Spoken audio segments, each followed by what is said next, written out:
Hi friends, welcome to the లాటెల్ఆర్ YouTube channel. My name is Kolluru Ramanjal advocate, Vakkalagadda, Krishna district, Challapalli మండలం. ఇప్పుడు నేను సివిల్ దావాలకు సంబంధించి యాడ్ ఇంటీరియం ఆర్డర్ అంటే ఏంటి, యాడ్ ఇంటీరియం ఆర్డర్ గురించి ఇప్పుడు మీకు చెప్పదలుచుకున్నాను. యాడ్ ఇంటీరియం ఆర్డర్ అనేది కూడా అదొక స్టే ఆర్డర్లో అదొక యాడ్ ఇంటీరియం స్టే ఆర్డర్ అన్నమాట. అదొక ఆర్డరు. అలాగే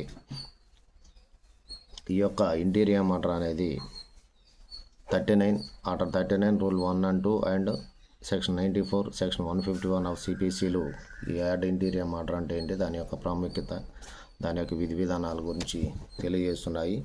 ఈ యాడ్ ఇంటీరియం ఆర్డర్ అనేది యాక్టస్ క్యూరియో నెమినం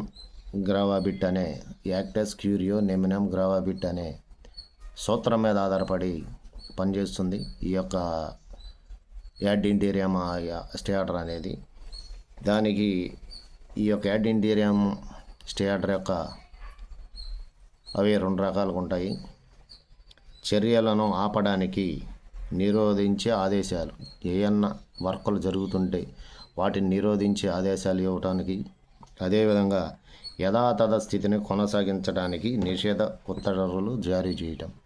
యథాతథ స్థితిని కొనసాగించడానికి నిషేధపు ఉత్తర్వులు జారీ చేయటం అనేది యాడ్ ఇంటీరియం ఆర్డర్ యొక్క మెయిన్ కాన్సెప్టు. ఈ యొక్క యాడ్ ఇంటీరియం ఆర్డర్ అనేది, యాడ్ ఇంటీరియం స్టే ఆర్డర్ అనేది యాక్టస్ క్యూరియో నెమినో గ్రావాబిట్ అనే సూత్రం మీద ఆధారపడి పనిచేస్తుంది. దాని అర్థం ఏంటంటే, కోర్టు చర్యల వల్ల ఎవరికి నష్టం కలగదు, పక్షపాతం అనేది లేకుండా కోర్టు చర్యలు అనేవి ఉంటాయి అనేది దీని యొక్క ముఖ్య ఉద్దేశం ఫ్రెండ్స్.